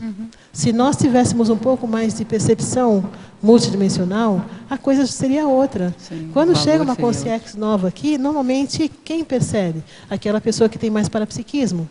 Sim. Quando todos nós já poderíamos também estar contribuindo, interagindo com as consciências, percebendo, sabe, dando feedback. Então, nós estamos começando, nós estamos nos esforçando para melhorar a nossa condição de intraconsciencialidade, sim. Então, eu vejo que nós temos assim, uma responsabilidade até maior do que as pessoas que estão chegando agora. Então, nós somos estimuladores dessas pessoas que estão chegando, para essas consciências. Resumindo, a Conscienciologia seria essa sua escola que você está querendo, né? A escola da intraconsciencialidade. Pois é, sim. Não, eu fico pensando lá numa lucidocracia, né? Lá na frente, trazendo todas essas ideias e expandindo a nível macro. Claro que a gente sabe que é quase uma imaginação, né? Chegar. Mas fico pensando num currículo, por exemplo, holossoma, corpo, bioenergia, parapsiquismo, conexão amparador amparando. Olha quanta aula bacana, né? A gente tem tudo aqui. Conscienciologia. A gente tem tudo aqui, claro. Não, sem dúvida. Esse é o objetivo, é divulgar isso para mais gente, né? A professora Rosa estava falando durante a tertúlia que cada serenão tem o seu grupo, tem a sua especialidade, Mater né? Pensene, o Mater Pensene. Então, no nosso caso é a mesma coisa. Sim. Porque, por exemplo, a formação acadêmica, cada um tem uma formação acadêmica. Sim. E aquela formação acadêmica já é o indício de algumas sinapses que ela pode agregar ao paradigma consciencial para fazer assistência a um grupo com o qual ela tem mais afinidade. Então, algumas pessoas têm ligação com pessoas ligadas à política, outras ligadas à filosofia, outras ligadas à ciência, outras... Olha o trabalho da professora Laura. Claro. Agora, dentro dessa linha que ela está falando, eu me lembrei agora de que ontem eu estava numa atividade da Reaprendência e o Tiago Ribeiro, que é da Evolucim, estava apresentando um trabalho lá sobre as crianças, né? E eu me lembrei agora. É uma coisa assim, importantíssima para começar desde criança, para resgatar isso que você está querendo, Fabiana. Ele mostrou lá um jogo onde as crianças, em determinado momento, elas teriam que resgatar dentro delas os trafores, os trafares e os trafais.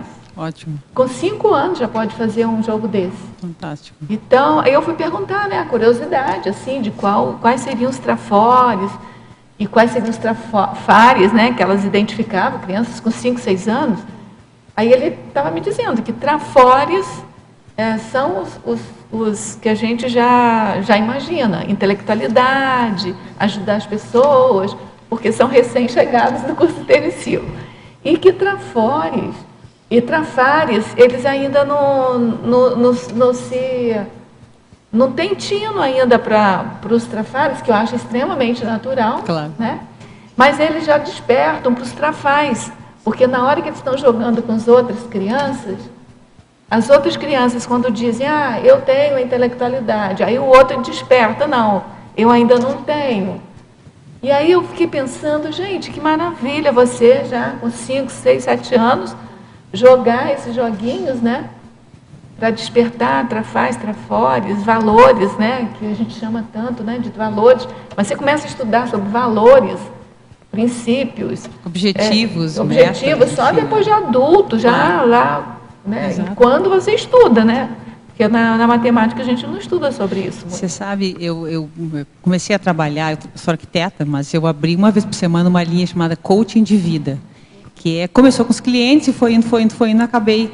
Aí eu fico observando que quando nós somos adultos, depois de formados, para a gente resgatar, é muito mais difícil. Então, por exemplo, o que se faz um coaching? O que se faz aqui na Conscienciologia? Se lida com os objetivos, as metas, os planos, o maxi planejamento, a sua vida, o que você quer, vantagens, né, prós e contras. Olha que coisa bacana fazer isso com 5 anos, né? Eu com 10, fiquei muito com 12. contente. A pessoa já começa maceteada, né? Ela já começa estruturada para tudo que vem por aí. Né? Muito bom. Obrigada, Marta. Obrigada, eu. Marta, tem uma pergunta aqui na frase enfática. A primeira, depois eu queria que você comentasse a frase toda, mas a primeira, a consciência sempre aprendente busca autonomia cognitiva. O que você entende por autonomia cognitiva? Essa autonomia cognitiva é do ponto de vista evolutivo. Então, por exemplo, no caso de uma consciência mais evoluída, ela já tem essa autonomia. Ao invés dela precisar ser assistida, ela assiste. Então, a autonomia cognitiva é assistir mais do que precisar de ajuda. Compreender mais, né? Do que cognição, aprendizagem, compreensão. Isso. É aprender, compreender mais do que ser compreendido. Seria isso? No caso aqui da autonomia cognitiva, por exemplo, você pega um evoluciólogo. Ele já ajuda mais do que pede ajuda. Ele já inverteu o processo. Ele já deixou o hospital e já está trabalhando na escola. Agora, o serenão, fazendo uma comparação aí, ele já seria o diretor da escola. Responsável, entende? O que ele doa é muito maior do que Ele já mantém a escola, Ele né? já mantém a escola funcionando com boa regularidade. Aí, se você quiser comentar o final da frase. Sim.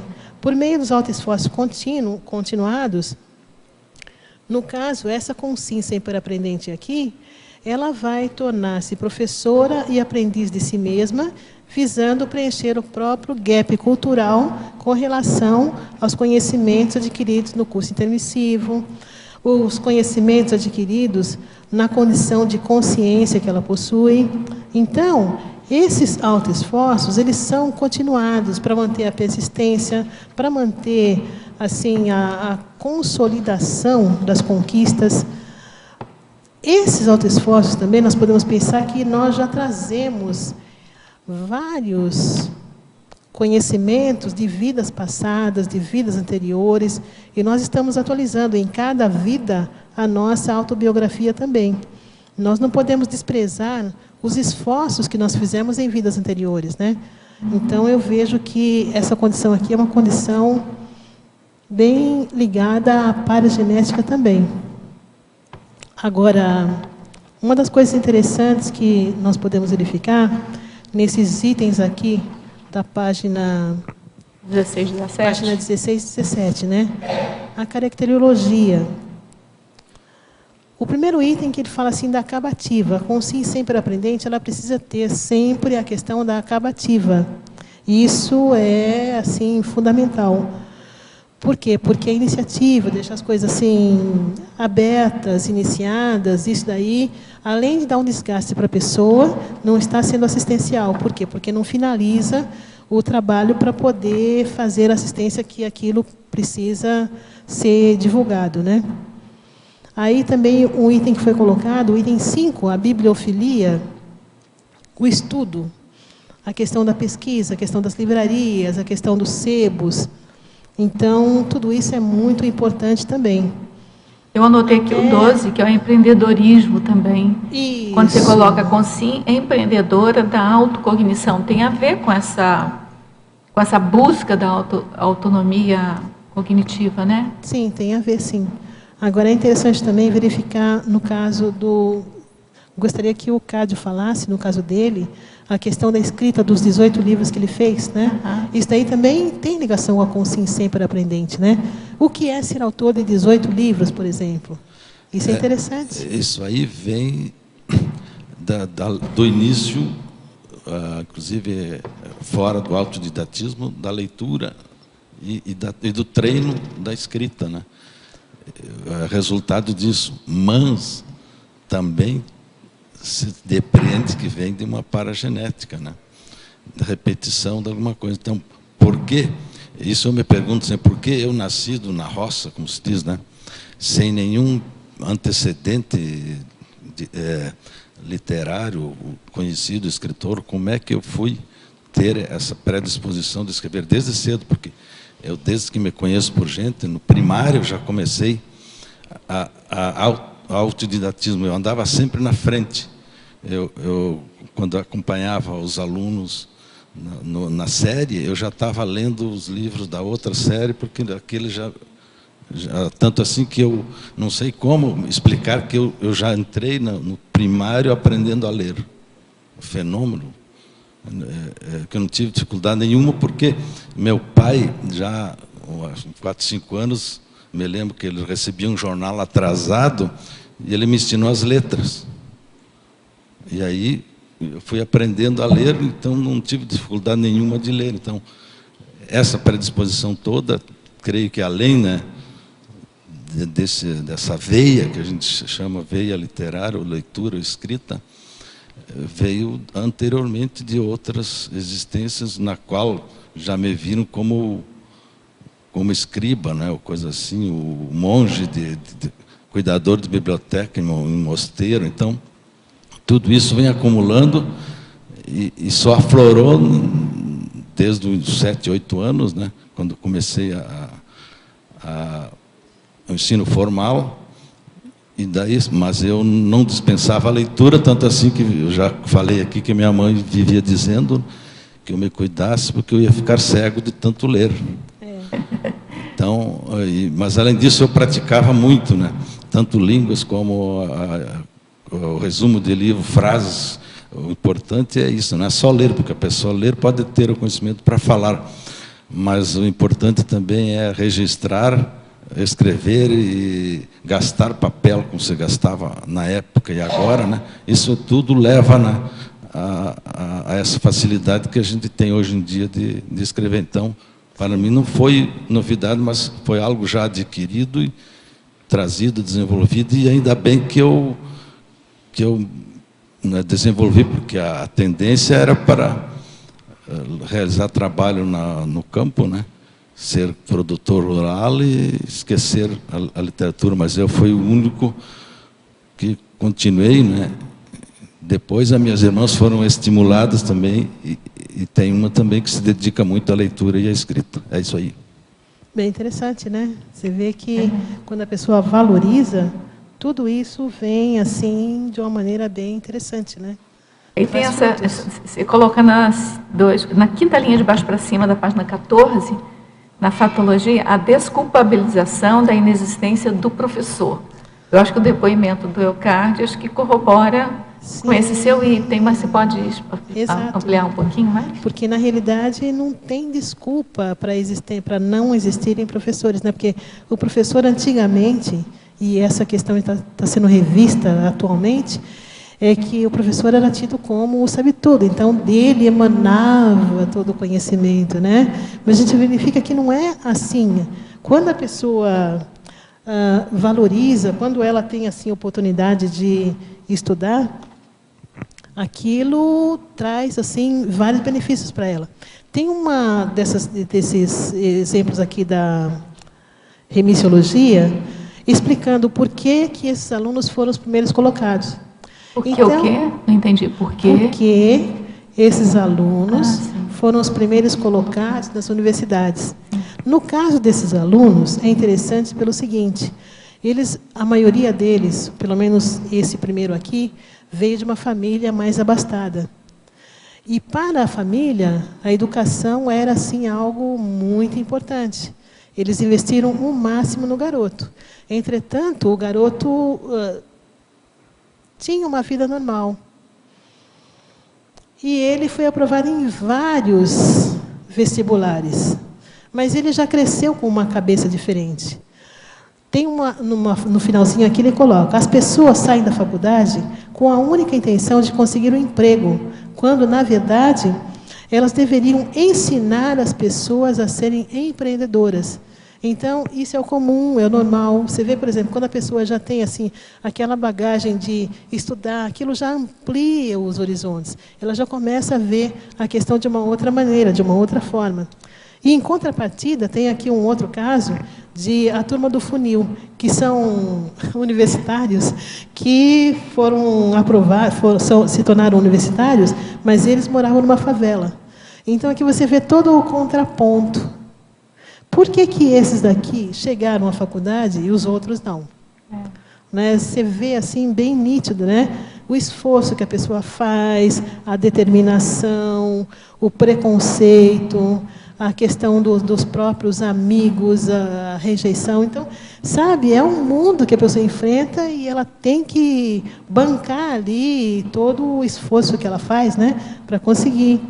E é interessante também a questão da cultura. Quando chega na faculdade, uma pessoa que não teve assim aquele embasamento mais sólido, ele coloca aqui que ele chegou na faculdade, mas para ele tudo era diferente, tudo era difícil. Por exemplo, ele não sabia como que é fazer um resumo, não sabia fazer um resumo. Ele não sabia o que é discutir. Agora, sabe, porque é uma outra realidade, né? Mas, por exemplo, quando a consciência quer, ela simplesmente coloca energia, ela usa a determinação e vai. Não tem segredo, não tem mistério, não tem uma questão de empecilho, nada disso. Então, essa questão assim do autodidatismo, eu vejo que o professor Daniel ele foi muito feliz nessa colocação final, né? Se a pessoa de fato é um autopesquisador, ela precisa ser autodidata até para falar sobre as experiências que ela tem, De repente, essas experiências transcendentes que o professor Valdo tem, nunca ninguém falou sobre isso. Como é que fica? Então, é um exemplo. De repente, algum de nós aqui tem um experimento diferente também. Se a gente começar a pensar, não, só o professor Valdo pode ter esse experimento, nós vamos chegar à religião. Nós não queremos que isso aconteça. Então, vale a pena investir no autodidatismo, vale a pena investir nas trocas, nos debates, nos diálogos acerca das ideias, acerca das vivências e tudo mais.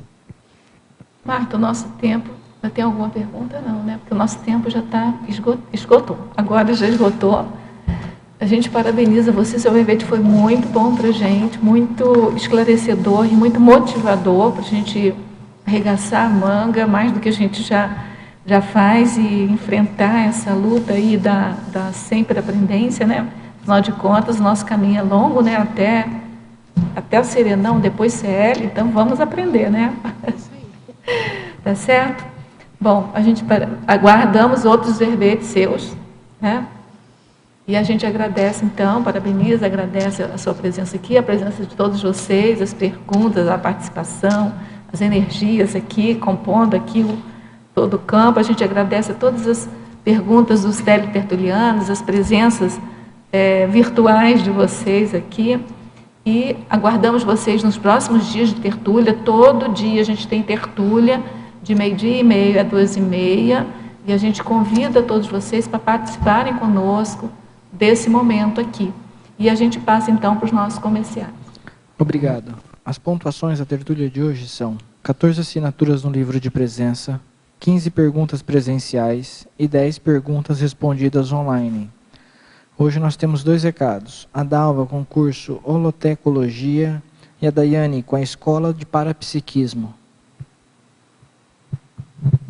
Boa tarde a todos. Estou aqui mais uma vez para convidá-los a fazer parte do curso Holotecologia e Cosmovisiologia.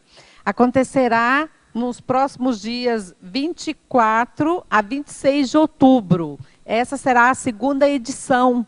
E em seguida teremos a primeira semana de Holotecologia, um evento de qualificação dedicado a oferecer a todos os interessados uma visão panorâmica das rotinas, problemáticas e desafios enfrentados no desenvolvimento de atividades em holotecas. O aluno, ao se inscrever, ele ganhará de presente um dos tratados, Homo sapiens reubanizatus ou Homo sapiens pacíficos. Ainda tem vaga, pessoal, não perca a oportunidade. Os interessados poderão procurar a recepção do CAEC ou através do telefone 3525-2652. Obrigada. Olá, gostaria de convidar a todos a participarem da Escola de Parapsiquismo que acontece aqui no CAEC. O que é a Escola de Parapsiquismo? Na verdade, ele é um programa de desenvolvimento do parapsiquismo que tem a duração de 1 ano. Então, na verdade, dentro desse 1 ano, a pessoa aplica a técnica de mais 1 ano de vida, só que o foco é o desenvolvimento do parapsiquismo. Aí, como é que nós trabalhamos? Nós temos 3 módulos que ocorrem aqui em Foz do Iguaçu. Esses módulos eles são compostos de 5 dias de atividades energéticas práticas, e aí a gente trabalha uma série de competências energéticas, desde exercícios mais simples até aqueles mais complexos, para que a pessoa possa, de fato, desenvolver mesmo a habilidade. Só para citar algumas competências, nós trabalhamos, por exemplo, com sensibilidade palmar, autopercepção e autoativação dos chakras, atenção dividida, acoplamento energético, desassimilação, assimilação, clarividência. O total aqui são 21 competências parapsíquicas. Bom, quem tiver interesse, basta entrar em contato aqui com o CAEC no telefone 3525-2652. Obrigada. Para amanhã, teremos o verbete Leiturofilia Crítica, especialidade Mentalsomatologia, com a verbetógrafa Eliana Manfroy. Obrigado e boa tarde a todos.